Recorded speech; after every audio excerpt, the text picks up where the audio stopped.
Livro de Jeremias, capítulos 25 e 26. Jeremias recebeu do Senhor esta mensagem para todo o povo de Judá no 4º ano do reinado de Jeoaquim, filho de Josias, rei de Judá. Nesse mesmo ano, Nabucodonosor, rei da Babilônia, começou a reinar. O profeta Jeremias disse a todo o povo de Judá e a todos os habitantes de Jerusalém: Durante 23 anos, desde o 13º ano do reinado de Josias, filho de Amon, rei de Judá, até hoje o Senhor me tem dado suas mensagens. Eu as anunciei fielmente, mas vocês não ouviram. Repetidamente o Senhor tem enviado seus servos, os profetas, mas vocês não ouviram nem prestaram atenção. Todas as vezes a mensagem foi a mesma: abandonem seus maus caminhos e suas más ações. Só então habitarão nesta terra que o Senhor deu a vocês e a seus antepassados para sempre. Não provoquem minha ira ao adorar deuses que vocês fizeram com as próprias mãos. Então não lhes farei mal algum. Mas vocês não me deram ouvidos, diz o Senhor. Provocaram minha ira ao adorar ídolos que vocês mesmos fizeram com as próprias mãos e trouxeram calamidade sobre si mesmos. Agora o Senhor dos Exércitos diz: Porque não me escutaram, reunirei todos os exércitos do norte sob o comando do meu servo Nabucodonosor, rei da Babilônia. Eu os trarei contra esta terra e seus habitantes e contra as nações vizinhas. Destruirei vocês completamente e os transformarei para sempre em ruínas e em objeto de horror e desprezo. Acabarei com seus cânticos alegres e seu riso, e não se ouvirão mais as vozes felizes de noivos e de noivas. As pedras de moinhos se calarão e as luzes das casas se apagarão. Esta terra inteira se transformará em desolação e ruína. Israel e as nações vizinhas servirão ao rei da Babilônia durante 70 anos. Então, quando terminarem os 70 anos de exílio, castigarei o rei e o povo da Babilônia por seus pecados, diz o Senhor. Transformarei a terra dos babilônios em ruínas para sempre. Trarei sobre eles todos os terrores que prometi nesse livro, todos os castigos anunciados por Jeremias contra as nações. Muitas nações e muitos grandes reis escravizarão os babilônios, assim como eles escravizaram meu povo. Eu os castigarei na mesma proporção do sofrimento que causaram com suas ações. Assim me disse o Senhor, o Deus de Israel: Pegue da minha mão este cálice cheio do vinho da minha ira e faça que bebam dele todas as nações a qual eu os enviar. Quando beberem, ficarão cambaleando, enlouquecidas por causa das guerras que enviarei contra elas. Então peguei o cálice da ira do Senhor e fiz todas as nações beberem dele, cada uma das nações às quais o Senhor me enviou. Fui a Jerusalém e às outras cidades de Judá, os seus reis e oficiais beberam do cálice. Hoje não passam de ruína desolada, objeto de horror, desprezo e maldição. Dei o cálice ao faraó, rei do Egito, a seus servos e oficiais e a todo o seu povo, bem como aos estrangeiros que vivem naquela terra. Também o dei a todos os reis da terra de Uz e aos reis das cidades filistias, de Ascalon, Gaza e Ecrom e ao que resta de Asdod. Dei o cálice às nações de Edom, Moabe e Amon, aos reis de Tiro e Sidom e aos reis das regiões além do mar. Dei-o também a Dedã, Temá, Buz e àqueles que vivem em lugares distantes.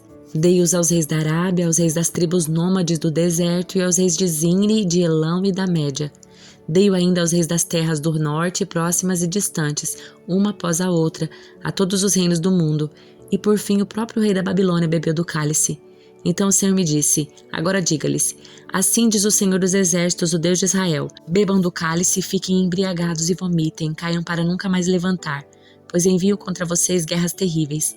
E se não quiserem aceitar o cálice, diga-lhes: Assim diz o Senhor dos Exércitos: Vocês serão obrigados a beber. Comecei a castigar Jerusalém, a cidade que leva meu nome. Acaso deixarei que escapem do castigo? Não, vocês não escaparão. Trarei guerra contra todas as nações da terra. Eu, o Senhor dos Exércitos, falei. Agora profetize todas essas coisas e diga-lhes: De sua santa habitação nos céus o Senhor rugirá contra a sua terra. Gritará como aqueles que pisam uvas, gritará contra todos os habitantes da terra. O estrondo da sua voz chegará aos confins da terra, pois o Senhor apresentará sua causa contra as nações. Julgará toda a humanidade e matará os perversos à espada. Eu, o Senhor, falei. Assim diz o Senhor dos Exércitos: Vejam, a calamidade virá sobre uma nação após a outra. Um grande vendaval está se formando nos confins da terra. Nesse dia, aqueles que o Senhor tiver massacrado encherão a terra de uma extremidade à outra. Ninguém chorará por eles, nem ajuntará seus corpos para enterrá-los. Ficarão espalhados pela terra como esterco. Chorem e gemam, pastores perversos, rolem no pó, líderes do rebanho. O dia da sua matança chegou. Vocês cairão e se despedaçarão como um vaso frágil, não encontrarão lugar para se esconder, não terão como escapar. Ouçam os gritos desesperados dos pastores, o lamento dos líderes do rebanho, pois o Senhor está destruindo o pasto deles. Campos tranquilos serão devastados pela ira ardente do Senhor. Como um leão forte à procura de alimento, ele saiu da toca. A terra dos pastores ficará em ruínas por causa da espada do inimigo e da ira ardente do Senhor. Jeremias recebeu esta mensagem do Senhor no início do reinado de Jeoaquim, filho de Josias, rei de Judá. Assim diz o Senhor: vá ao pátio do templo do Senhor e fale aos habitantes da cidade de Judá que vierem adorar no templo. Transmita-lhes minha mensagem completa sem que falte uma só palavra. Talvez eles escutem e abandonem seus maus caminhos. Então voltarei atrás e não enviarei a calamidade que estou prestes a derramar sobre eles por causa dos seus pecados. Diga-lhes: assim diz o Senhor: se vocês não me derem ouvidos e não obedecerem à minha lei que lhes dei, e se não derem ouvidos a meus servos os profetas, pois eu os enviei repetidamente para adverti-los, mas vocês não quiseram ouvir, então destruirei o templo como destruí Siló, o lugar onde ficava o tabernáculo. Farei de Jerusalém objeto de maldição entre todas as nações da terra.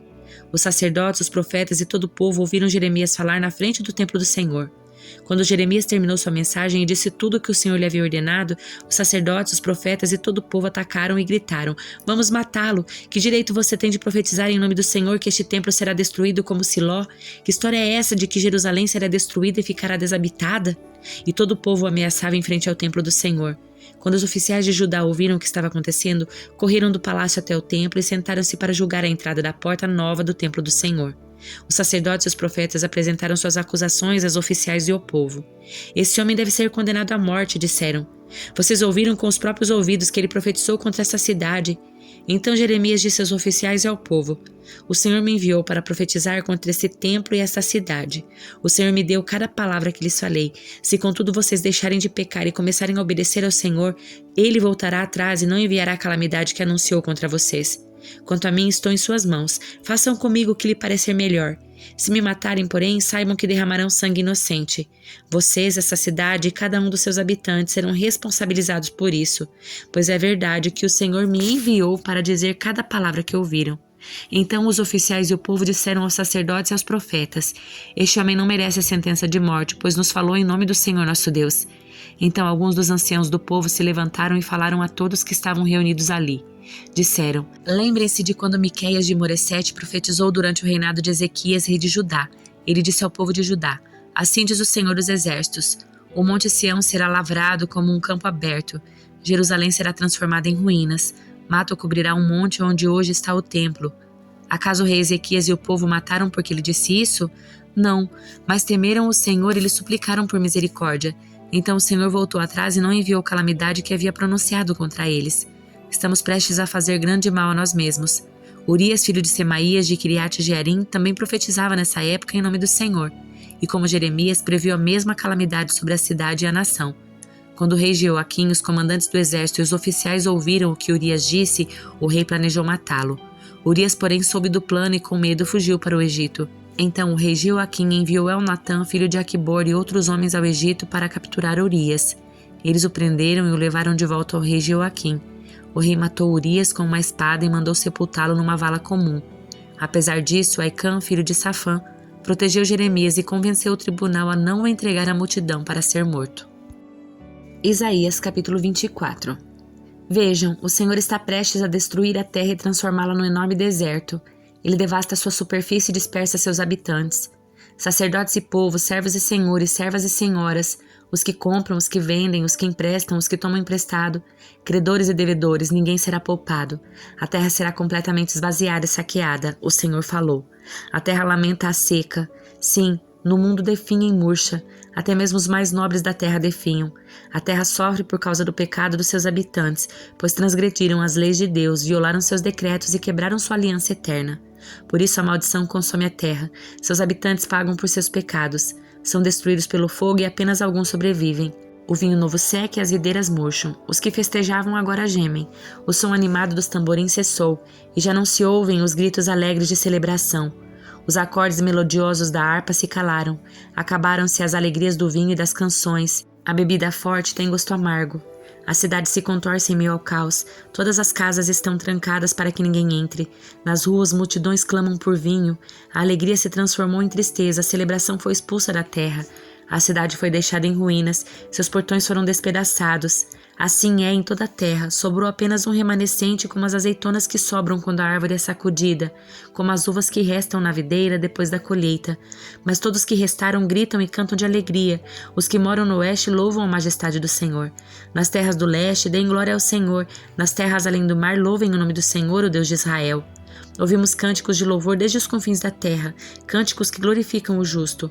Meu coração, porém, está pesado de angústia. Chorem por mim, pois desfaleço. O engano ainda prevalece, a traição por toda parte. Terror, armadilhas e laços esperam por vocês, habitantes da terra. Os que fogem apavorados cairão numa armadilha, os que escaparem da armadilha serão pegos num laço. Destruição cai dos céus como chuva. Os alicerces da terra estremecem. A terra se despedaçou, está totalmente destruída e é sacudida com violência. A terra cambaleia como um bêbado, estremece como uma tenda na tempestade. Cai e não voltará a se levantar, pois a culpa da sua rebelião é pesada demais. Naquele dia o Senhor castigará os poderes celestiais nos céus e os governantes das nações na terra. Serão reunidos e presos, trancados na prisão e por fim castigados. Então o esplendor da lua minguará e o brilho do sol se apagará, pois o Senhor dos Exércitos reinará no Monte Sião, reinará com grande glória em Jerusalém diante das autoridades do povo. Primeira carta de João, capítulo 3. Vejam como é grande o amor do Pai por nós, pois Ele nos chama de filhos, o que de fato somos. Mas quem pertence a esse mundo não reconhece que somos filhos de Deus porque não o conhece. Amados, já somos filhos de Deus, mas Ele ainda não nos mostrou o que seremos quando Cristo vier. Sabemos, porém, que seremos semelhantes a Ele, pois o veremos como Ele realmente é. E todos que têm essa esperança se manterão puros como Ele é puro. Quem vive no pecado transgride a lei, pois todo pecado é contrário à lei. E vocês sabem que Ele veio para tirar nossos pecados e nele não há pecado. Quem permanece nele não continua a pecar, mas quem continua a pecar não conhece e não entende que Ele é. Filhinhos, não deixem que ninguém os engane a este respeito. Quando uma pessoa faz o que é justo, mostra que é justa como Ele é justo. Mas quando continua a pecar, mostra que pertence ao diabo, pois o diabo peca desde o início. Por isso o Filho de Deus veio para destruir as obras do diabo. Aquele que é nascido de Deus não vive no pecado, pois a vida de Deus está nele. Logo não pode continuar a pecar, pois é nascido de Deus. Assim podemos identificar quem é filho de Deus e quem é filho do diabo. Quem não pratica justiça e não ama seus irmãos não pertence a Deus. Esta é a mensagem que vocês ouviram desde o princípio, que amemos uns aos outros. Não sejamos como Caim, que pertencia ao maligno e assassinou seu irmão. E por que o assassinou? Porque Caim praticava o mal e seu irmão praticava a justiça. Portanto, meus irmãos, não se surpreendam se o mundo os odiar.